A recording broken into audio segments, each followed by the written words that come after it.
अभी तुम कितना भी करेंगे तो तुम्हारा पक्ष नहीं ले कि तुम भगवान के बंदे हो, अब सत्संग आने लगे हो, अब गुरु के पास आ गए हो, तो भगवान तुमको माफी दे दे। माफी नहीं देगा। तुम कुछ भी कहेंगे तो भी नहीं देगा। पर एक काम कर सकते हो, अब उसके बाद तुम नए बीज नहीं डालो। और एक तरीका और है, जो पुराने बीज हैं जो पड़े हुए हैं, उसके लिए तुम हार्ड हार्टेड हो जाओ। दादा ने बोला अहिल्या जो थी वो पत्थर नहीं थी, पर पत्थर दिल। जैसे कोई भी दुख आते हैं, तकलीफ आती है, तो जब तुम हार्ड हार्टेड हैं, मजबूत हैं, तो तुम पर असर नहीं करती है। बोला जैसे चट्टान पर कोई बीज गिर जाए तो नहीं पैदा होगा, पर अगर उपजाऊ भूमि दे दो और फेवरेबल कंडीशंस दे दो उसको, और रोज उसको पानी देते रहो, तो वो बीज पनपेगा। तो जो कर्मों के तुम बीज पहले डाल के आए हैं, अब उनके फल तो आएंगे आएंगे, जो कुछ भी मिलना है। पर जब तुम चट्टान जैसे हो जाते हो, तो वो तुम पर अपना असर नहीं दिखा सकते। या अज्ञान में तुम खुद ही फिर उस दुख के लिए दिन भर उसका गाना गाते थे, ये हुआ, फिर ये हुआ, फिर ऐसा हुआ, फिर भगवान ने ऐसा किया, फिर मेरे साथ ही क्यों किया, भगवान को ऐसे करना चाहिए, ऐसे नहीं करना चाहिए। तो बहुत कुछ हम लोग ईश्वर को समझाते रहते थे। लेकिन अभी इस साल में ये भी छोड़ दो, समझाना भी छोड़ दो, भगवान को कहना भी छोड़ दो कि अच्छा कर रहे हो या बुरा कर रहे हो, अच्छा हो रहा है मेरे साथ या बुरा हो रहा है, जो कुछ हो रहा है बस इंसाफ हो रहा है। तेरे किए को हम क्या देवें, भले बुरे का नाम। जो कुछ भी हो रहा है उसको हम भला या बुरा ये नाम भी कैसे दे सकते हैं। ये जो कुछ है तुम्हारा हिसाब किताब शरीर का है, और इसके बाद हम नए कर्म नहीं बनाए, ये हमारे हाथ में। मनुष्य जन्म है और सच्ची समझ है तुम्हारे पास, तो जब तुम्हारे पास सच्ची समझ है तो तुम अपनी समझ से काम लो। क्योंकि ज्ञान के बाद ये तुमको पता लग गया कि क्या कर्म सच्चे हैं, क्या कर्म झूठे हैं। हम अपने जीवन को वैसा बना सकते हैं जैसा हम चाहते हैं। अब इसमें झूठ, ठगी या व्यर्थ की बातें, जो कुछ भी जीवन में होती थी, उनसे अपने को बचाना है। ऐसा नहीं कि जैसे उस दिन नाटक देखा कि दूध में पानी मिलाता है तो मैं दोष दृष्टि रहित हो गया, तो फिर तो तुम ऐसा चालाक है जो अपने भी कर्मों के दोष दृष्टि रहित हो जाओगे। दोष दृष्टि करते दोष करते रहोगे और कहोगे हम दोष दृष्टि रहित हो गए। ये दोष तो शरीर कर रहा है, मैं थोड़ी कर रहा हूं। ये कर्म तो ऐसे ही हो रहे हैं। तो वो झूठ मूठ के कर्म करता रहता था, गलत गलत कोई भी कर रहा है तो डालो इसको स्वर्ग में, क्योंकि भगवान ने कहा है दोष दृष्टि रहित हो जाओ। तो कई बार मन जो ज्ञान को उठाता है ना, थोड़ा चालाकी से उठाता है। हम तो इसका भला कर रहे हैं, इसको हम समझा रहे हैं। कभी किसी की झूठी बातों में भी बैठ गए, गपशप करने लगे, इधर उधर की करने लगे। आ गया गुरु तो क्या कर रहे थे? अरे जी आपने आत्मा सिखाई है, हम तो आत्मा की ही बात कर रहे थे। कोई कर्म शरीर से, अरे ये तो हाथ का काम है, इंद्रियों का काम है, हाथ ने किया, मैंने तो नहीं किया। अपने को अकर्ता सिद्ध कर दिया। ज्ञान तो बहुत अच्छी चीज है, पर इसको तुम जैसा मोड़ते हैं ऐसा मुड़ भी जाता है। बहुत चालाकी का भी है इसमें, तुम चालाकी कर सकते हैं व्यवहार में, पर बच तो नहीं सकते। अगर कर भी लोगे चालाकी तो जग से चाहे भाग ले प्राणी, मन से भाग न पाए, तो मन दर्पण कहलाए। भले तुम लोग कभी कभी थोड़े लापरवाह हो जाते हो, लागर्ज हो जाते हो, करने लगते हो गलतियां और समझते नहीं हो कि तुम गलती कर रहे हो। तुम समझते हो भी हम शायद शुभ कर्म ही कर रहे हैं। किसकी बुराई में सहयोग देना, किसकी बुराई सुनना, किसकी चोरी में सहयोग देना, किसी की बात में हाँ करना, कोई बात यहां से वहां करना, वहां से वहां करना। तुम समझते तो हम इनको ना ज्ञान ही बता रहे हैं। गुरु जी के कमरे में क्या हो रहा था ये भी अगर बता दिया तो ज्ञान ही तो बता रहे हैं। अब तुम ज्ञान बता रहे हैं या ज्ञान बता रहे हैं, क्या कर्म कूट रहे हैं तुमको पता होगा। और फिर इनसे नहीं बच सकते। एक लड़का था, उसके बाप की मृत्यु हो गई और उसका बाप जो था वो बहुत ऐसे ऐसे कर्म करता रहता था। बिजनेस में बहुत काला धन कैसे कमाते हैं, ये कैसे करते हैं, ये कैसे करते हैं, बहुत इस टाइप का था।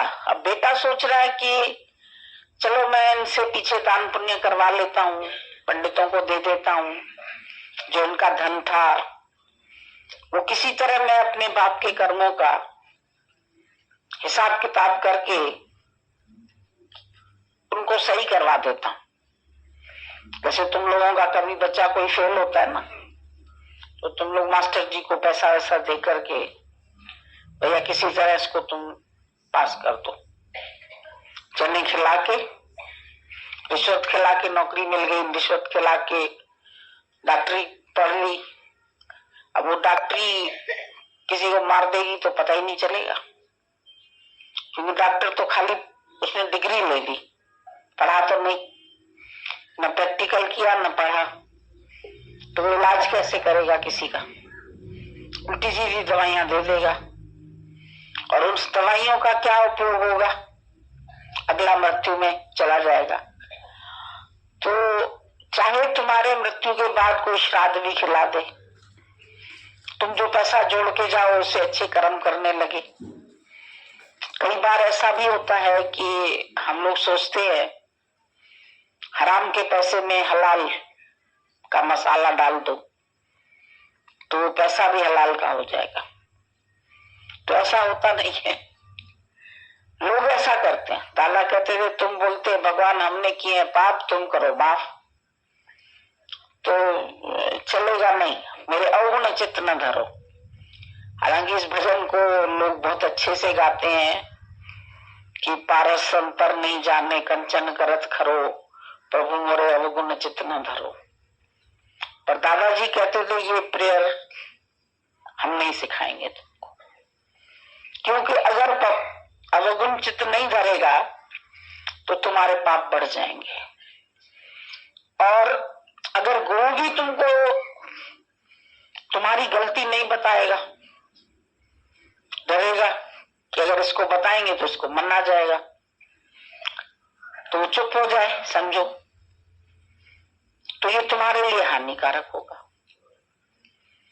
तो चाहे गुरु को, चाहे परमात्मा को, चाहे निराकार को, चाहे घर वालों को बोल दो, pardon me not O Lord, भगवान तुम मेरे को माफ मत करना, but punish me for every fault. जो भी गलती मेरे से होती है तुम मेरे को उसके लिए सजा देना, और जब तुम खुशी से सजा मांगोगे तो तुमको वो सजा दुखदाई नहीं लगेगी कि मैंने ही तो मांगी। पर अगर जबरदस्ती मिलेगी तो तुम जरूर दुखी हो जाओगे कि भाई अरे मैंने तो ऐसा कर्म किया ही नहीं था, मेरे को ऐसी सजा क्यों मिली, फिर भगवान ने क्यों नहीं माफ किया, मैंने इतना कहा था, मैंने इतने मंदिरों का भ्रमण कर लिया, कहाँ जाते हैं पता नहीं 21 कुओं का पानी लेके नहाते हैं, रामेश्वरम मालूम नहीं किधर किधर, क्यों करते हैं ये सब? भाई हमारे पाप दूर जाएंगे, सजा देते हैं अपने आप। तो क्या ऐसा 21 कुएं से या 2100 कुएं से नहा ले तो क्या पाप धुल जाएंगे? क्या श्राद्ध और ये सब खिलाने से, पंडितों को देने से तुम लोगों के पाप कर्म खत्म हो जाएंगे?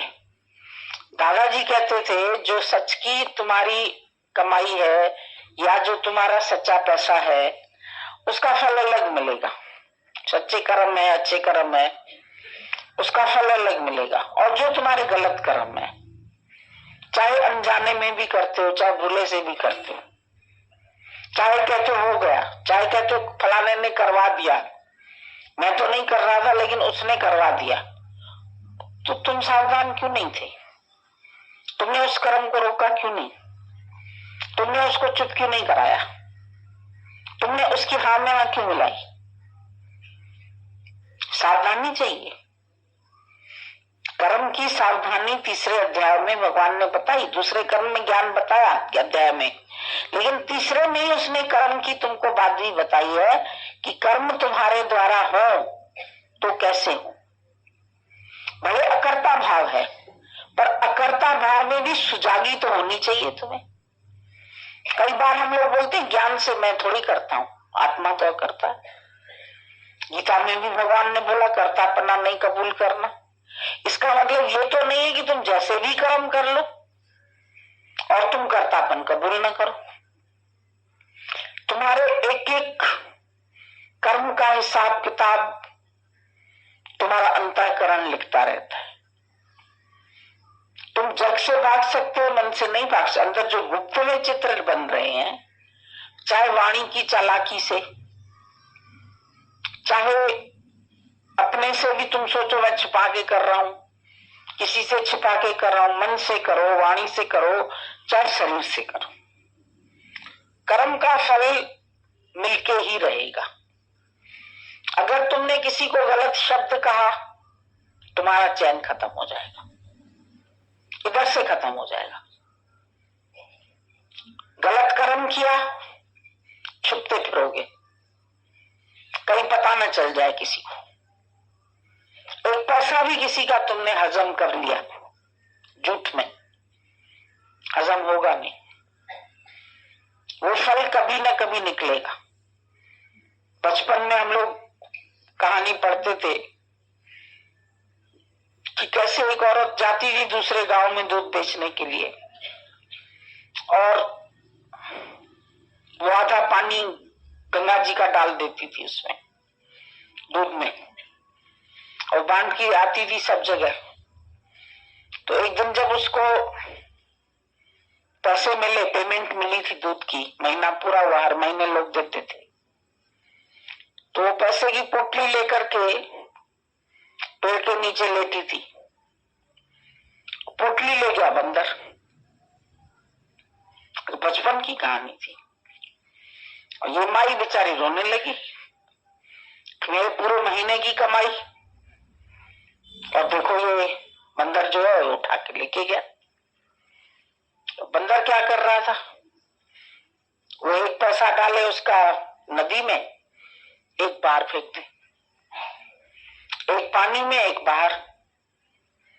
माई ने सारे पैसे उठाए, बोला वो पानी में आकर फेंक क्यों रहा है, पानी वाले तो उसको मिले नहीं। बोला पानी का पानी, दूध का दूध, तुमने जितना पानी में मिलाया उतना पानी को दे दिया मैंने।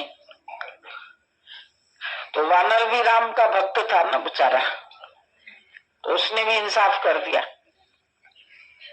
तो इस तरह मन कई बार बहुत सारी ठगी करता है, चोरी करता है, बेईमानी करता है, झूठ बोलता है, हेरा फेरी करता है, पर अंदर से उसको कभी भी शांति नहीं आ सकती है। ये नहीं है कि हमने ज्ञान सुना तो हमारे कर्म ही नाश, ज्ञान भया तो कर्म ही नाश। अरे ज्ञान भया तो फिर कर्म कौन कर रहा है? फिर बेईमानी किसके मन में आ रही? फिर झूठ कौन बोल रहा है? फिर हेरा फेरी का धंधा कौन कर रहा है? उधर की उधर, उधर की उधर क्यों कर रहा है? थोड़ा अमीर बनने के लिए इंसान बहुत कुछ करता है, फिर वो अमीरी उसको काम आती है क्या? रोज बताते हो तुमको दृष्टांत कि भाई माई की सेवा ही न कोई करे, 80 साल की हो गई बुढ़ी, अब सेवा नहीं करे तो बहुत कोशिश की कि कोई नौकर मिले, कोई माई मिले, मिले ही नहीं। फिर आखिर उसने अपनी जिंदगी भर मेहनत कर करके 80,000 एफडी कराई, वो खोल दी कि चलो भाई ये भी दे दूंगी लोगों को जो मेरी सेवा करेगा। और हम ये बात एक सच्ची और बताएं कि हमारे घर में जो पहले रहती थी, पार्वती नाम था जिसका, उसका शरीर भी ठीक नहीं रहता था। तो पहले तो उसने हम लोगों को अपने घर में रहाया, यही वाला जो घर है इसमें खुद ही लेके आई मम्मी को और बोली कि नीना तुम रहो। वो थोड़ा उसको ये डर था कि वो बीच बीच में मायके चली जाती थी दिल्ली ताला लगा के, तो उसको लगता था अपना नहीं था मकान, उसको लगता था पड़ोसी कहीं अलर्ट न करा ले। तो इंसान कर्म करता, लेकिन किस वजह से करता है ये तो फिर दिखने में तो आता है उसने भला कर्म किया, यहां से वहां डाल दिया। तो वो कहती थी कहीं कोई और ना अलर्ट करा है, तो नीना तो वफादार है, सत्संगी है, तो ये तो नहीं लेगी, तो उसको बिठाया जबरदस्ती। फिर वो रोज रोज गीत क्या गाती थी कि जो मेरे तन की सेवा करेगा मैं उसको ये मकान दूंगी। तो वो इतनी चाहत रखती थी पूरी कि ये लोग जितना अपना काम करते उतना मेरा भी काम करे, मेरी सेवा भी ये करे, क्योंकि मैंने बिठाया है मकान में। अब होता क्या था, नहीं हो पाता था इतना शरीर से कि भाई एक घर का काम करें कि 2 घर का काम करें, मुश्किल होता था। या कभी हम लोग निष्काम में इतना निकल जाते थे तो समय नहीं होता था, तो उसकी चाहतें बहुत बढ़ जाती थी। रोज हमको रिमाइंड कराती थी जो तन की सेवा करेगा वो ये मकान लेगा, जो तन की सेवा करेगा वो। हम बोले हमसे भगवान की सेवा हो जाए, अब तन की नहीं हो पाती है तो कहां तक करे। तो इंसान की चलती नहीं है ना। फिर कुदरत से ऐसे ऐसे खेल हुए, वो बॉम्बे पहुंच गई, वहां जाके रहने लगी, और यहाँ बेचारे जो भक्त बनाए भी थे वो भी पहले ही गुजर गए, तो सेवा करता तो कौन करता। और मैंने देखा था लास्ट में उसकी सही में हालत बहुत खराब थी। हम इत्तेफाक से बॉम्बे गए थे तो उससे मिलने भी गए। तो इंसान सोचता है मैं उसी को पैसा दूंगा या उसी को चीज दूंगा जो मेरे तन का ऐसा देखेगा या उसकी सेवा करेगा या काम, क्योंकि तन का रोग जो होता है ना, तन का दुख बड़ा दुखदाई होता है, और दुख तुम झेल लोगे। धन नहीं है चलो फाका निकाल लेंगे, नहीं खाएंगे ऐसा, पर वो भी शरीर में ताकत होगी तब फाका निकाल पाओगे, है ना। और सब कष्ट फिर भी इंसान पैदल चलना पड़ा, चलो चल लिए, या कोई और काम पड़ा, पर जो शरीर के साथ रोग आते हैं ना, और उसमें अगर कोई नहीं पूछे तुम्हें, अगर सेवा न करे, अगर दवा न मिले, अगर कोई खाना न बना के दे, अगर कोई हॉस्पिटल न ले जाए, तब मन बड़ा दुखी होता है। उस वक्त मन नहीं सहन कर सकता है, बड़ी उलझन होती है। तो उसकी बुढ़ी की बात बता रहे, 80,000 का उसने एफडी जमा की थी, उसने निकाली, मेरे तन की सेवा जो करे उसको मैं ये 80,000 दूंगी। बेचारी नौकर को, माई को, सबको दिखाया 80,000। बोलते माई तू इतनी किटकिटी है, झकझक करती है ज्यादा। बुढ़ापे का एक रोग होता है सबसे बड़ा, चेलचबी चोइंब तिखी, कमर टेढ़ी, चोंच तेज हो जाती। बोलेगा बहुत वो इंसान, सेम बात जो है वो बार बार रिपीटेशन बहुत हो जाती है। तुम उसको कहोगे ये बात अभी आप बता चुके हैं, सुन तो लो, फिर से सुन लो। एक हम लोग के पड़ोस में थी औरत, वो भी तब हमारे घर में बहुत आती थी, और उसकी तो ऐसी मजेदार थी, वो बीड़ी भी पीती थी और पी के चली आती थी, तफरी करती हुई हमारे घर में आती थी, और जाने कहाँ की पाकिस्तान की इसकी उसकी बातें लेके रोज कुछ न कुछ बैठ के बताती थी। तो मैं चाचा जी रहते थे साथ, वो जैसे ही बातें शुरू करे कहे आंटी जी ये आप बात कल बता चुके। अरे बुद्ध न, फिर बोले सुनो, फिर वो कुछ शुरू करे, आंटी जी आप ये बात कल बता चुके। तो फिर सुनो, बोले 10 बार बता चुके। तो फिर सुनो 11वीं बार भी सुनो। तो हम देखते थे कि वो सिर्फ यही करने के लिए आती थी। इंसान करे क्या, दिन भर खाली। एक तो वो अपने आप बैठ के ताश खेलती थी अकेले से ही, ऐसे ऐसे पत्ते बनाती, पता नहीं महल बनाती, कुछ करती रहती थी बैठी हुई। और दूसरा हम लोग के आके इनको भाभी बना दिया था, वो गली से ही चिल्लाती हुई आती थी, ओ भाभी घर में हो कि नहीं हो? हाँ भाई है तो फिर वो आके अपना प्राण खोलती, और पूरा समय यही बातें। बार बार बोले आंटी हम सुन चुके हैं, आंटी चुप नहीं करती थी। तो ये बाद में जब ज्ञान हम लोगों ने सुना तो हमने कहा देखो ये गुरु पकड़ता है हम लोगों की बातें कि बुढ़ापा किसको कहते हैं। जो गीता में भगवान ने बोला कि जिसको बुढ़ापे से बचना हो, भाई मृत्यु से बोला, दुखों से बोला, निंदा से, सबसे बचना है, पर इससे ये कैसे बच सकते हैं? बक बक जो आती है बुढ़ापे की, बुढ़ापे से बचना माना बुढ़ापे की आदतों से बच जाओगे अगर ज्ञान लोगे तो ऑटोमेटिक मौन आ जाएगा, ऑटोमेटिक तुम सब बात में इंसाफ देखोगे, ऑटोमेटिक तुम किसी से सेवा नहीं मांगोगे, किसी के कर्म में नहीं जाओगे। तो ये बुढ़ापे के कष्ट है, और ये बहुत आ जाते हैं, कुछ आदत झिकझिकी हो ही जाती है सबकी। अब बुढ़िया की भी झिकझिक में किसी ने सेवा की नहीं, एक दिन बैठी सब नोटों को फाड़ दिए, जैसे तुम पुरानी चिट्ठियां फाड़ते ना, वो सारे 80,000 उसने फाड़ के फेंक दी। बोले इन्होंने तो मेरी रक्षा की नहीं, ये मेरे काम के नहीं है। तो जो इंसान बुरे कर्म करता है वो कितना कमा लेगा। और एक बात याद रखो कि करोड़ रुपए भी तुम्हारी जान नहीं बचा पाएंगे। सिकंदर की बचा पाए, इतना उसने सब इकट्ठा किया, लेकिन उसकी रक्षा कोई नहीं कर पाया। तब सिकंदर ने अरस्तु से कहा था, जब ये नाला पार कर रहे थे तो अरस्तु नीचे उतर रहा था नाला पार करने के लिए, उसका गुरु था। सिकंदर ने कहा नहीं आप नहीं, पहले मैं जाऊंगा क्योंकि बहाव बहुत तेज है। तो गुरु ने कहा तो क्या हुआ, चले जाएंगे, बह जाएगा तो कोई बात। कहता मैं अगर बह जाऊंगा तो मेरे जैसे 100 सिकंदर तुम और बना सकते हो, पर एक सिकंदर मिलके 100 अरस्तु नहीं बना सकता। तो ब्रह्मज्ञानी की वैल्यू कितनी है?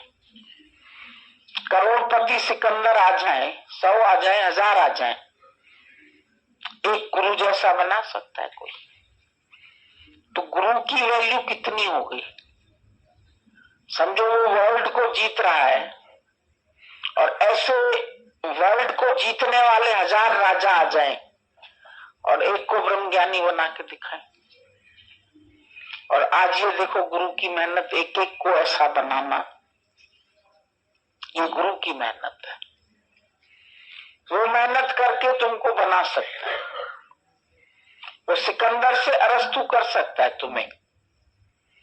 तुम्हारे अंदर से माया का त्याग हो जाए, तुम दुनिया ही छोड़ दो, सारी दुनिया के सुख छोड़ दो, ये ज्ञान से हो सकता है। एक एरिस्टोटल जैसा गुरु मिल जाए तो यहाँ कई सिकंदर बन गए, सिकंदर से बड़े बन गए। सिकंदर को कुछ चाहिए था, लेकिन यहाँ गुरु ने तुम्हारी सब मांग खत्म कर दी। I want nothing, I possess nothing. मुझे चाहिए नहीं कुछ, और मैं कुछ पोजीशन में भी नहीं रखता, मेरा नहीं है। भले घर में चीजें पड़ी है, जो जहां पड़ी है पड़ी रहने दो, पर मेरी नहीं है। उनसे मेरेपन का भाव गुरु हटा देता। तो ये जो अंदर हमारे इंगली सिंगली हेरा फेरी ठगी झूठ, ये कर्म जो हम बनाते हैं सारा दिन, कर्मों की सावधानी ज्ञान से बहुत जरूरी है। खाली ज्ञान सुनना, ज्ञान सुनाना, ज्ञान दे आना, लेक्चर कराना, कैरेक्टर क्या है तुम्हारा? चरित्र जो है वो बहुत ऊंचा चाहिए। जो तुम्हारे सामने माया आ जाए और तुम माया को इनकार कर सको, नहीं चाहिए हमको। चाहे लाखों हो, चाहे करोड़ों हो, चाहे तुम्हारी सेवा करने वाले भी क्यों ना हो, पर तुम उनमें भी इच्छा नहीं रखो कि हमें पूछे, ये हमारी सेवा करे, ये हमारे को ऐसा करे, ये माने, ये हमारा मान इज्जत करे, नहीं चाहिए। तुम अपने आप को सब बातों से छुड़ाओ, छुड़ा के देखो और कर्मों के बंधन से जीते जी मुक्त हो जाओ।